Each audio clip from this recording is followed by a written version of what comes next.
শান্তি, ঢাকার থেকে শান্তি জিনিস কিছু হয় না।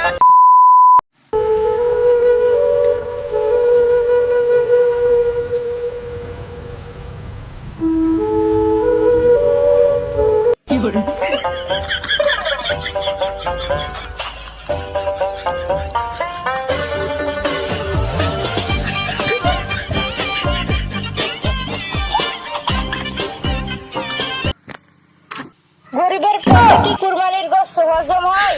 আইগে বলে গেছি, অবস্থা ভালো। খাসির মজা দেখ, হাইগে মরে গেছে।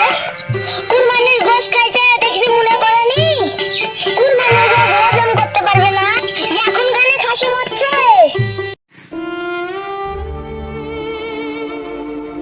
ও কথা বলতে হয় না রে, ডাক্তার বাড়ি থেকে ওষুধ লেছি দে। এটা আমার যা বলো, ওষুধ লেগে তো বেশি আছি, এটা আমি যাচ্ছি, নাহলে তুই আবার হাইগে পেশেন্টটা লোড করে দিবি, তখন আমি 500 টাকা খরচ।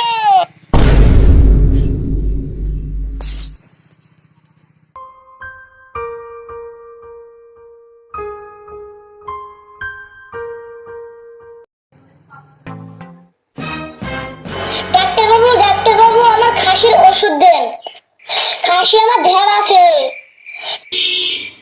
দাঁড়াও দেখি খুব ঢের আছে নাকি। হ্যাঁ,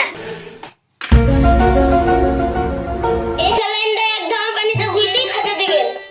এই ট্যাবলেটটা গুললি রাতে একবার সকালে একবার করে খাওয়াবেন। না ভালো হলে আমার কাছে আসবেন, আমি গ্যারান্টির সাথে কাজ করি।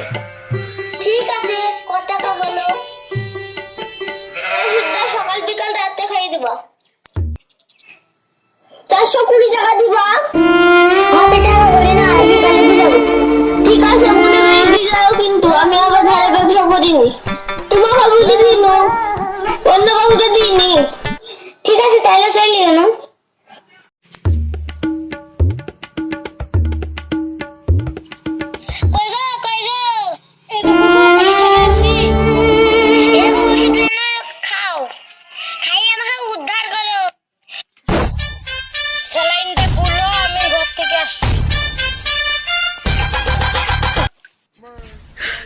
你别笑。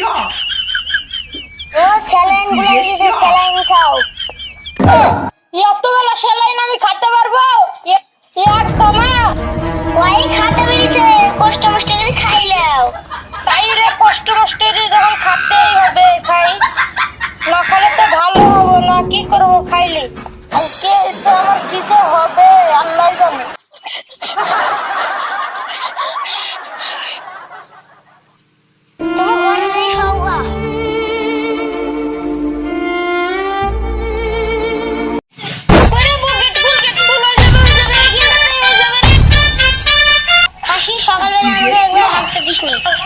কেবলই তো ওষুধ খেয়ে আসো, আবার কি হলো? আমি এখন পায়খানা থেকে বেড়াতে পারবো না, তুই যেখানে সেখানে ঢুকে যা। ভালোর হাগার কিছু বলি রে, মারি দৌড়, যেখানটাতে পাবো সেখানটাতে আসবো। Run.